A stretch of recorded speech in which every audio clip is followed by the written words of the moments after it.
டெலிவரிக்கு அப்புறம் உங்களுடைய தொப்பையை எவ்வளவோ ஒர்க் அவுட் பண்ணியும் குறைக்கவே முடியலையா? மேல் வயிறு வீங்கி போய் தொட்டா கல்லு மாதிரி இருக்குதா? அடிவயிறு தசைகள் தனியா தொங்குற மாதிரி இருக்குதா? இல்ல தொப்புள் பகுதியில குடல் வெளியே வந்து அம்பிளிக்கல் ஹெர்னியா ஃபார்ம் ஆயிருச்சா? இந்த மாதிரி பிரச்சனைகள்லாம் இருக்குது அப்படின்னா இது உண்மையில தொப்பையே கிடையாதுங்க. இப்ப பிரெக்னன்சி டைம்ல என்ன ஆகுது அப்படின்னா இந்த கனெக்டிங் டிஷ்யூ வந்து அதனோட லிமிட்டை தாண்டி ஸ்ட்ரெச் ஆகிறதுனால டெலிவரிக்கு அப்புறம் இதனால பேக் டு த ஃபார்ம் வர முடியறது இல்ல. அதாவது அந்த கனெக்டிங் டிஷ்யூ அதனோட எலாஸ்டிசிட்டியை வந்து இழந்துருது. அதனால என்ன ஆகுது அப்படின்னா அந்த மசில்ஸ் வந்து ஒன்று சேராம ஓப்பனாகவே இருக்கிற மாதிரி இருக்கும். நீங்கள் இருமுனாலும் சரி, தும்முனாலும் சரி, இல்லை ஒர்க் அவுட் பண்ணாலும் சரி, ஒரு மிதமான ப்ரெஷர் அப்படிங்கிறது அந்த வயிற்று பகுதியில் கொடுக்காம நம்ம எதுவுமே செய்ய முடியாது. அப்படி நீங்கள் ப்ரெஷர் கொடுக்க கொடுக்க ஆல்ரெடி வீக்காக இருக்கிற அந்த கனெக்டிங் டிஷ்யூவில் கேப் விழுந்துருச்சு, ஓட்டை விழுந்துருச்சு அப்படின்னா அது வழியாக குடல் வெளியே வர ஆரம்பிக்கும். அதை தான் நம்ம ஹெர்னியா இல்லாட்டி குடல் இறக்கம் அப்படின்னு சொல்கிறோம். இப்போ நம்மகிட்ட அதற்கான பயிற்சி வகுப்புகள் அப்படிங்கிறதும் இருக்குது. ஒர்க் அவுட் CD காப்பி அப்படிங்கிறதும் அவைலபிளாக இருக்குது. இது வந்து எளிமைப்படுத்தப்பட்ட ஒர்க் அவுட் அப்படிங்கிறது மட்டும்தான் நம்ம கிட்ட அவைலபிளா இருக்குது. ஏன் அப்படின்னா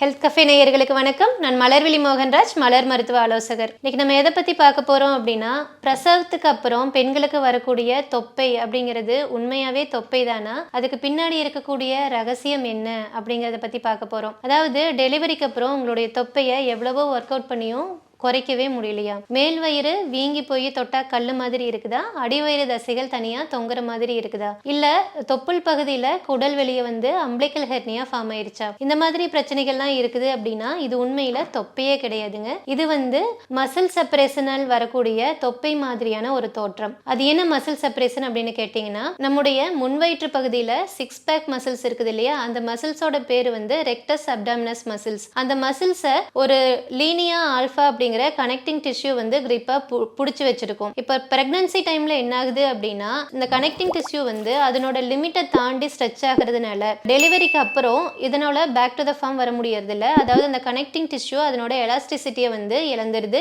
அதனால என்ன ஆகுது அப்படின்னா அந்த மசில்ஸ் வந்து ஒன்று சேராம ஓப்பனாவே இருக்கிற மாதிரி இருக்கும். அப்படி ஓப்பனாவே இருக்கிற மாதிரி இருக்கும் பொழுது உங்களுக்கு அதை பார்க்கறதுக்கு வயிறு பெருசா இருக்கிற மாதிரி இருக்கும். அது தொப்பை மாதிரியான ஒரு தோற்றத்தை வந்து நமக்கு ஏற்படுத்தும். இது ஆக்சுவலா வந்து தொப்பையே கிடையாது. மசில் செப்பரேஷனால வரக்கூடிய தொப்பை மாதிரியான தோற்றம் இது நமக்கு இருக்குது அப்படிங்கறத நம்ம எப்படி கன்ஃபார்ம் பண்ணிக்கலாம் அப்படின்னா முதல்ல மேல் நோக்கி படுத்துக்கோங்க, தலையை லைட்டா மேல தூக்கிக்கோங்க, கால்களை மடக்கி வச்சுக்கோங்க. இப்போ உங்களுடைய கை விரல்களை எடுத்து இந்த மாதிரி எடுத்துட்டு தொப்புளுக்கு 4 புறமும் வச்சு அழுத்தி பாருங்க.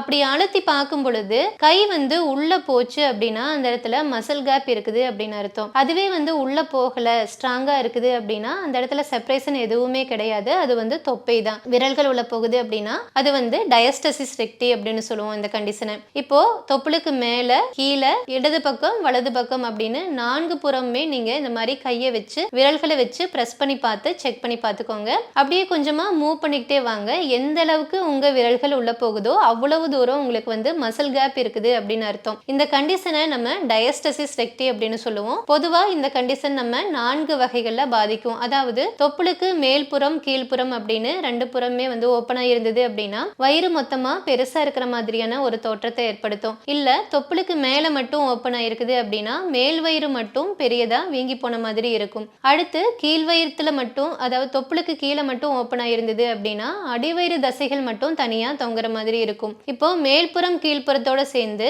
இடது பக்கம் வலது பக்கம் அப்படின்னு 4 புறமே ஓப்பன் இருந்தது அப்படின்னா மேல் வயிறு தனியா வீங்கி போய் பெரிதான மாதிரி இருக்கும். கீழ்வயிறு தசைகள் தனியா தொங்குற மாதிரியான ஒரு தோற்றத்தை ஏற்படுத்தும். இந்த 4 வகைகள்லையுமே டயஸ்டசிஸ் ரெக்டி நம்மளை வந்து பாதிக்கும். இப்போ நீங்க இதை சரி செய்யறேன் அப்படின்னு சொல்லிட்டு ஒர்க் அவுட் பண்ணீங்க அப்படின்னா நீங்க என்ன பண்ணுவீங்க அப்படின்னா ஆல்ரெடி வீக்கா இருக்கிற அந்த கனெக்டிங் டிஷ்யூல நீங்க ப்ரெஷர் கொடுத்துக்கிட்டே இருக்கிற மாதிரி இருக்கும். நீங்க இருமுனாலும் சரி, தும்முனாலும் சரி, இல்ல ஒர்க் அவுட் பண்ணாலும் சரி, ஒரு மிதமான ப்ரெஷர் அப்படிங்கிறது அந்த வயிற்று பகுதியில கொடுக்காம நம்ம எதுவுமே செய்ய முடியாது. அப்படி நீங்க ப்ரெஷர் கொடுக்க கொடுக்க ஆல்ரெடி வீக்கா இருக்கிற அந்த கனெக்டிங் டிஷ்யூல கேப் விழுந்துருச்சு, ஓட்டை விழுந்துருச்சு அப்படின்னா அது வழியா குடல் வெளியே வர ஆரம்பிக்கும். அதை தான் நம்ம ஹெர்னியா இல்லாட்டி குடல் இறக்கம் அப்படின்னு சொல்றோம். இதே வந்து ட்ரீட் பண்ணாம அப்படியே விட்டுட்டோம் அப்படின்னா நமக்கு 3 வகையான பாதிப்புகள் ஏற்படும். ஒன்று, குடல் இறக்கம் வருவதற்கான வாய்ப்புகள் இருக்குது. இல்லை அப்படின்னா யூரினரி லீக்கேஜ் வரதுக்கான வாய்ப்புகள் இருக்குது. இல்லை அப்படின்னா இன்டர்கோர்ஸ் டைம்ல பெயின் வரதுக்கான வாய்ப்புகள் அப்படிங்கிறது இருக்குது. இது இருக்கும் பொழுது நம்ம என்னவெல்லாம் பண்ணக்கூடாது அப்படின்னா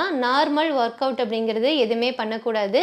அதுக்கடுத்து கனெக்டிங் டிஷ்யூவை ஸ்ட்ரெச் பண்ற மாதிரியான ஒர்க் அவுட் எதுவுமே பண்ணக்கூடாது. அதுக்கடுத்து ட்விஸ்ட் பண்ற மாதிரியான ஒர்க் அவுட் அப்படிங்கிறதையும் நம்ம எதுவுமே பண்ணக்கூடாது. நம்ம இதை சரி பண்ணணும் அப்படின்னா என்ன பண்ணணும் அப்படின்னா இந்த ரெக்டஸ் அப்டாமினஸ் மசில்ஸ்க்கு பின்னாடி இருக்கக்கூடிய டிரான்ஸ்வர்ஸ் அப்டாமினஸ் மசில்ஸை முதல்ல என்கேஜ் பண்ணணும். என்கேஜ் பண்ணும்போது என்னாகும் அப்படின்னா முன்வயிற்று தசைகள் எல்லாமே இந்த ரெக்டஸ் அப்டாமினஸ் மசில்ஸும் சேர்ந்து கிரிப்பா பிடிச்ச மாதிரியான ஒரு ஸ்டேஜில் இருக்கும். அந்த பிடிச்ச மாதிரியான ஸ்டேஜில் இருக்கும் பொழுது மிதமான ஒர்க் அவுட்டை நம்ம பண்ணணும். அப்படி பண்ணும்போது தான் நம்ம இந்த லீனியா ஆல்ஃபா அப்படிங்கிற அந்த கனெக்டிங் டிஷ்யூக்கு எந்த விதமான டேமேஜும் இல்லாமல் ஒர்க் அவுட் பண்ண முடியும். இப்போ நம்ம கிட்ட அதற்கான பயிற்சி வகுப்புகள் அப்படிங்கிறதும் இருக்குது. ஒர்க் அவுட் CD காப்பி அப்படிங்கிறதும் அவைலபிளாக இருக்குது. இது வந்து எளிமைப்படுத்தப்பட்ட ஒர்க் அவுட் அப்படிங்கிறது மட்டும்தான் நம்ம கிட்ட அவைலபிளாக இருக்குது. ஏன் அப்படின்னா நம்முடைய தமிழ் அம்மாக்கள் வந்து நிறைய டைம் எடுத்து ஒர்க் அவுட் பண்ண முடியாது அப்படிங்கிறதுனால எளிமைப்படுத்தப்பட்ட ஒர்க் அவுட் மட்டும்தான் நம்ம கிட்ட இருக்குது. அது இல்லாம இது கூட நம்ம என்ன கொடுப்போம் அப்படின்னா அந்த லூஸா இருக்கிற மசில்ஸ் எல்லாம் வந்து டைட் ஆகிறதுக்காகவும் கூடவே வந்து கனெக்டிங் டிஷ்யூ அதனோட எலாஸ்டிசிட்டியை ரீகெயின் பண்றதுக்காகவும் உங்களுடைய போஸ்டர் ப்ராப்ளம் ஏதாவது இருந்தது அப்படின்னா